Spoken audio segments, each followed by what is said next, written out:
everyone, it's Teresa here with Culture Engineered, and today I wanted to reach out and provide some additional support to small business owners and micro businesses, as well as some solopreneurs, because this is something that kind of landed on our radar last week, and a lot of small business owners are receiving notices from unemployment offices, state unemployment offices, that they were inappropriately collecting unemployment in addition to receiving assistance through EIDL and PPP offerings associated for pandemic assistance, and that they now are responsible for repaying all received unemployment. And people are freaking out, rightfully so, because for many business owners, this is a lot of money in a time that we simply don't have it. And so I definitely wanted to reach out today with some instructions on how to respond to these types of notices, because when pandemic assistance was first introduced, this was one of the number one questions out there is, can I collect unemployment as a small business owner or solopreneur or whatever you are? Can I collect unemployment and EIDL loans or PPP funds? And the answer was yes, because EIDL loans and PPP funds can be used for things other than your payroll or paying yourself. So we'll talk more about that, but first I want to talk about what these notices look like. So typically they're called like a notice of overpayment or determination of overpayment, and you're getting them from the state unemployment office in most cases, at least the ones that we're aware of. And there's a couple pieces of important information on these notices. One is the classification or reasoning for overpayment. The other is the amount that you need to pay back to the state agency. And these amounts might even be different than the actual amount you received in overpayment, because you may have opted to withhold taxes from your unemployment payments.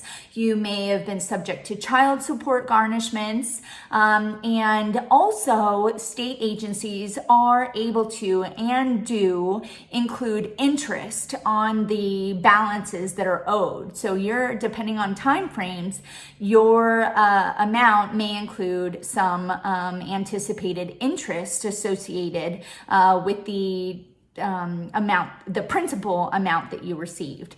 So the most important piece that these notices also include are your appeal rights. And these appeal rights are important, because what you should do if you feel that you were right in collecting unemployment and you weren't paying yourself using PPP funds or EIDL loan funds and also collecting unemployment at that same time, then what you should do is use those appeal rights and typically and appeal to this claim. And you should do it fairly quickly, because typically it's a pretty small window that you have to appeal this determination. Days. So usually these will range 10 to 15 days. Secondly, the other piece I encourage you to do, aside from replying in a timely manner, is reply with supporting information. So really what you should be looking to,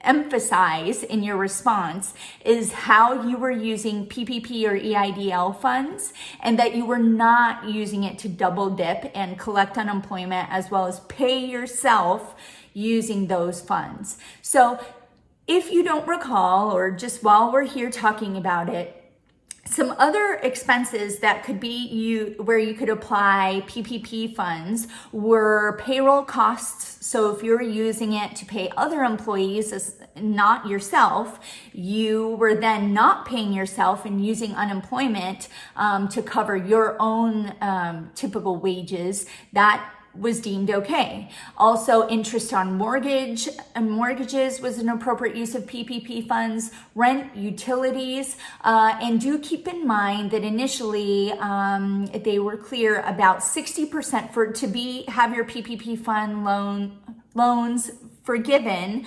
60% of the amount needed to be used for payroll, because again, the goal of this was to, prevent employers from laying off employees or furloughing them. So 60% of the funds needed to be used to cover payroll for the loan to be forgiven. For EIDL loans or advances, the Small Business Association administration was clear about expense or funds needed to be used for working capital and normal operating expenses. So some examples were continuation of healthcare costs and benefits, rent, and fixed debt payments, utilities. So these were some appropriate expenses. So if you were using EIDL loans and PPP funds to apply to those and foregoing your own pay and subsequently collecting unemployment because you were not getting paid, that was deemed as an appropriate use of funds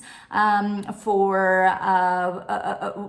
these pandemic assistance help or support and benefits. So important to note why you should appeal these in a timely manner, why you should appeal these determinations. If you don't appeal, there's primarily two things that can be very different for you depending on how they classify this overpayment. How they classify it, if there's something on it, on your determination that indicates it's an unintentional misrepresentation, that's ultimately saying it's unintentional fraud.